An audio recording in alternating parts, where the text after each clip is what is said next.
Bolsonaro pode ser preso? O ex-presidente foi indiciado nesta quinta-feira, 21 de novembro, no relatório final da Polícia Federal pelos crimes de tentativa de golpe de Estado, tentativa de abolição do Estado Democrático de Direito e organização criminosa. O que acontece é que esse é apenas o primeiro desdobramento do caso, que pode ter vários desfechos a depender não só do Supremo Tribunal Federal, mas também da Procuradoria-Geral da República. Primeiro, é importante entender que Bolsonaro não foi ainda denunciado pelos crimes.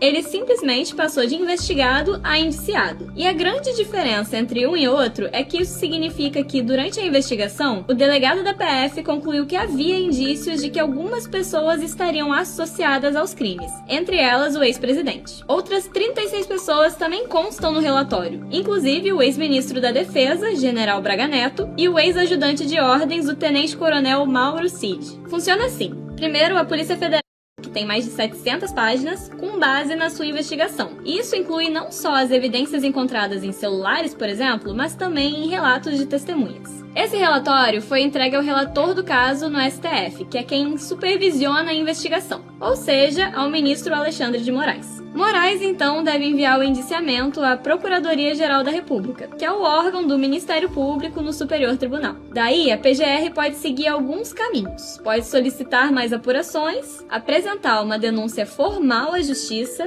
propor um acordo de não persecução penal, que é uma medida alternativa ao processo judicial tradicional, e ainda pode arquivar o caso. Quando a PGR se pronunciar, o que deve ser feito em 15 dias após o recebimento do relatório, o caso volta ao STF e o ministro Alexandre de Moraes deve analisar a decisão da Procuradoria-Geral, seja ela qual for. Caso a PGR faça uma acusação formal ao STF, é aberto o prazo de 15 dias para que os denunciados se pronunciem, que tem mais de 700 páginas, com base na sua investigação. Isso inclui não só... E aí, depois desse prazo, Moraes leva a denúncia a julgamento colegiado, que pode ser feito com os 11 ministros ou na primeira turma com 5 ministros. A partir do momento em que a denúncia é aceita pela corte, os denunciados viram réus. E aí vem o processo judicial para decidir se os réus são culpados ou inocentes dos crimes pelos quais foram acusados, com as eventuais sentenças para cada um. Então, respondendo à pergunta inicial, os crimes pelos quais Bolsonaro está sendo indiciado prevêem sim pena de reclusão, mas qualquer tipo de pena só será dada quando e se o ex-presidente for julgado e considerado culpado. E aí, depois desse prazo, Moraes leva a denúncia a julgamento colegiado, que pode ser feito com os 11 ministros ou na primeira turma com 5 ministros. A partir do momento em que a denúncia é aceita pela corte, os denunciados viram réus. E aí vem o processo judicial para decidir se os réus são culpados ou inocentes dos crimes pelos quais foram acusados, com as eventuais sentenças para cada um.